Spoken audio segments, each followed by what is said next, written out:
धीरज गांव से अपनी पत्नी को कार में लेकर शहर जा रहा था। दरअसल गांव की एक मन्नत अधूरी रह गई थी, इसलिए एक दिन पहले ही यहाँ आया था।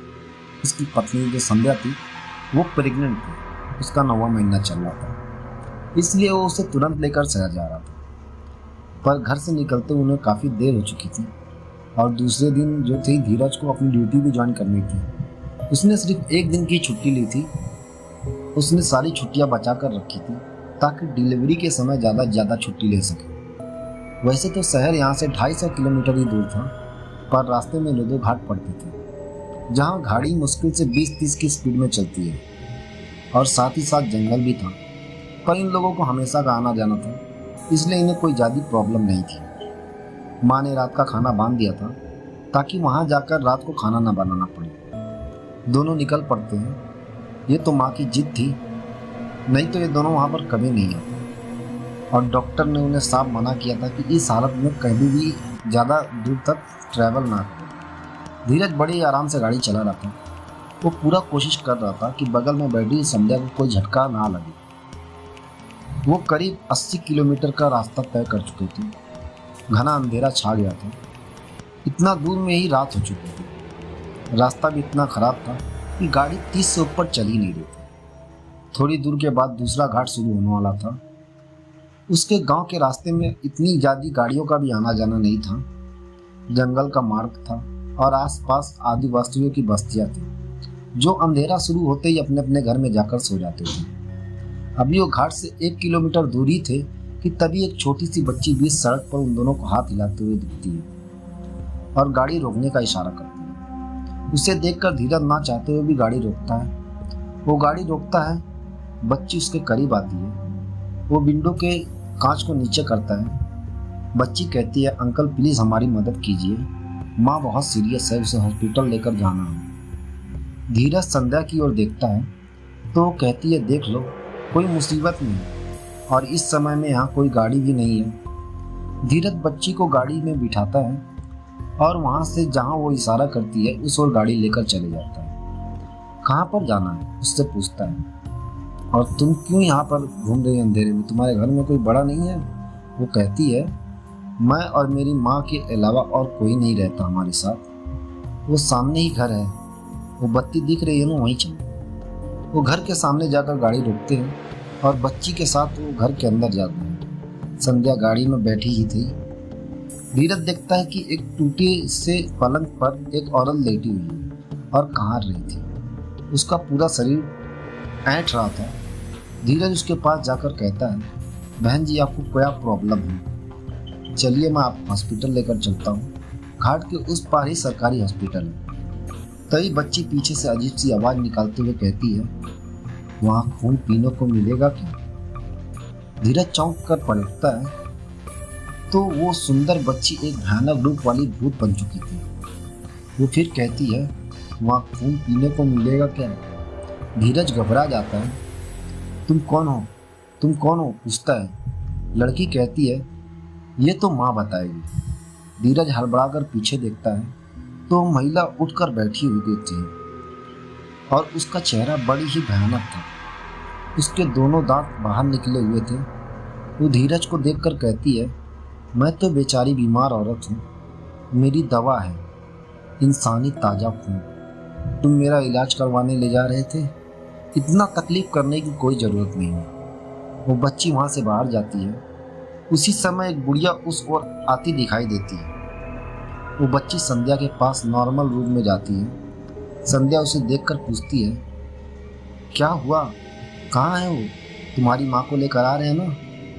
वो अजीब सी आवाज़ में कहती है, उसे तो मेरी माँ देख लेगी, अब तुम और तुम्हारा बच्चा मुझे दे दो। संध्या चौंक कर उठती है और उसकी आवाज़ सुनकर थोड़ी घबराती है और कहती है, क्या बकवास कर रही है, जा बुलाकर ला अंकल को। वो बच्ची अचानक अपना रूप बदलकर भयानक रूप में आ जाती है। उसे देखकर संध्या की चीख निकल पड़ती है। वो बच्ची कहती है, अपना बच्चा मुझे दे दे, मुझे उसका नरम नरम मांस खाना है, चल निकाल उसे। उसी समय बुढ़िया गाड़ी के करीब पहुंच जाती है और एक डंडा उस बच्ची को तेज से खींच के मारती है। वो गुस्से से बुढ़िया को देखती है तो बुढ़िया उसे जोर से एक और डंडा मारती हुई कहती है, भाग यहाँ से हरामखोर, कितनी बार कहा है राह चलते लोगों को परेशान मत किया कर। तभी अंदर धीरज की ओर वो महिला बढ़ती हुई कहती है, आज मैं और मेरी बच्ची दोनों ही तृप्त हो जाएंगे। धीरज घबरा कर चीखता हुआ बाहर भागता है तो जोर जोर से हंसती हुई वो नजर आती है। धीरज जैसे ही बाहर भाग कर आता है तो सामने ही वो हंसती हुई खड़ी दिखती है। उधर संध्या का चीख चीख कर बुरा हाल होता है और उसके पेट में दर्द शुरू हो जाता है।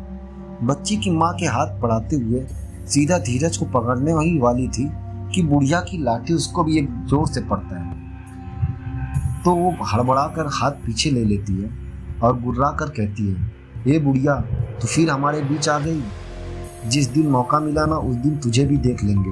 बुढ़िया 2 डंडे तेजी से और मारती हुई कहती है, चल भाग यहाँ से, जब देखना होगा देख लेना। मेरे रहते तुम दोनों माँ बेटी की कोई दाल जलने वाली नहीं है। उसकी बेटी तेजी से संध्या की ओर बढ़ती है तो बुढ़िया वहीं से खड़ी होकर एक तेज डंडा उसको मारती है और वो चीखती हुई जाकर अपनी माँ के पीछे खड़ी हो जाती है। बुढ़िया धीरज से कहती है, अरे अपनी पत्नी को लेकर जा जल्दी यहाँ से। धीरज जल्दी से भागकर गाड़ी के पास जाता है तो संध्या जोर जोर से चीख रही थी क्योंकि वो बहुत डर चुकी थी। धीरज चिल्लाकर कहता है बुढ़िया से कि माँ जी लगता है इसकी डिलीवरी होने वाली है। ये देख वो भूत माँ बेटी दोनों उसकी ओर भागती है तो बुढ़िया फिर से बीच में खड़ी हो जाती है और दोनों को डंडा डंडा मारना चालू कर देती है और फिर उन दोनों से कहती है, तुम दोनों वापस अपनी जगह पे जाकर खड़े हो जाओ। दोनों एक जगह जाकर खड़े हो जाते हैं और उन बुढ़िया को देखते हुए गुर्राते रहते हैं। बुढ़िया गाड़ी के पास आकर कहती है, गाड़ी स्टार्ट कर और निकल यहाँ से, मैं भी तेरे साथ चलती हूँ। धीरज गाड़ी स्टार्ट करता है। संध्या जोर जोर से चीख रही थी। तभी बुढ़िया जल्दी से कार के पीछे वाली सीट पर बैठती है और उन दोनों माँ बेटी को डंडा दिखाती है। वो दोनों माँ बेटी अपने शिकार को हाथ से निकलता देखकर जोर से चिल्लाती है। धीरज तेजी से गाड़ी भगाता है। बुढ़िया संध्या की सीट को पूरी तरह से पीछे की ओर गिरा देती है और फिर संध्या को धीरे से पीछे खिसकाकर बैक सीट पर लिटा देती है और उसको शांत रहने को कहती है। धीरज गाड़ी घाट पर तेजी से दौड़ाता है। उसी तभी साइड मिरर में को माँ बेटी पीछे से दिखाई दे रही थी। उसी समय संध्या जोर जोर से चीखती है और फिर बच्चे के रोने की आवाज़ आती है। बुढ़िया कहती है, बधाई हो बेटा हुआ है। अगले हफ्ते इसी जगह पर दिन में आकर मेरे लिए एक नई साड़ी और कुछ मिठाइयाँ रख देना, भूलना मत। गाड़ी अब घाट के ऊपर थी और वो माँ बेटी अब उन दोनों को दिखाई भी नहीं दे रही थी। बुढ़िया कहती है, मुझे यहीं छोड़ दो। धीरज कहता है, आपके एहसानों का बदला मैं कैसे चुकाऊंगा। आज आपने 3 जान बचाई है। वो कहती है, तुम दोनों किसी की भलाई कर देना, पर इस तरह किसी अनजान जगह पे, वो भी रात के समय, तो बिल्कुल भी किसी की सहायता करने मत जाना। धीरज फिर उन्हें कहता है कि आप कुछ पैसे रख लें, लेकिन वो मना कर देती है। धीरज कहता है, वो दोनों कौन है और वो दोनों चुड़ैल कैसे बन गई? वो लोग जितना आपसे डर रही है ऐसा लग रहा है वो आपको जानती है। तो वो औरत कहती है, इसी जगह पर हम तीनों को ही कत्ल करके मेरे बेटे ने दफना दिया था।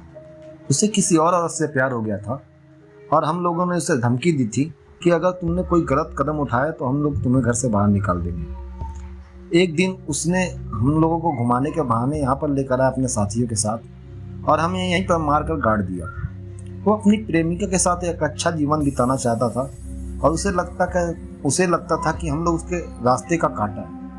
तभी से ये दोनों यहाँ पे भटकते रहती है और आने जाने वाले लोगों को फंसा कर मार देती है। लेकिन जब मुझे पता चलता है कि अगर इन लोगों ने किसी को फंसाया है तो मैं उनकी सहायता करने के लिए, उनकी जान बचाने के लिए आ जाती हूँ। अब तुम दोनों यहाँ से चले जाओ, इसे डॉक्टर के पास लेकर जाओ और मेरा चढ़ावा याद रखना। और इतना कह के वो औरत गायब हो जाती है। धीरज और संध्या ये जानकर एकदम हैरत हो जाते हैं कि उसके बच्चे की डिलीवरी एक भूतनी ने करवाया है और वो दोनों एकदम गाड़ी लेके फटाफट वहाँ से भागते हैं। घाट को पार करके वो हॉस्पिटल में ही जाकर गाड़ी रोकते हैं और बच्चे को लेकर अंदर जाते हैं। उनके दिमाग में अभी भी वो माँ बेटी और वो बुढ़िया घूम रही थी और उनका चेहरा घूम रहा था और वो लोग भगवान का शुक्रिया अदा करते हैं कि आज वो लोग जिंदा बच गए। तो यहीं पर हमारी कहानी ख़त्म होती है। उम्मीद करता हूँ आपको कहानी अच्छी लगी होगी। कहानी अच्छी लगी तो कहानी को लाइक कर दें, एक प्यारा सा कमेंट कर दें। मैं अंसारी सुफियान आपसे फिर मिलता है एक नई कहानी के साथ। जब तक के लिए अलविदा।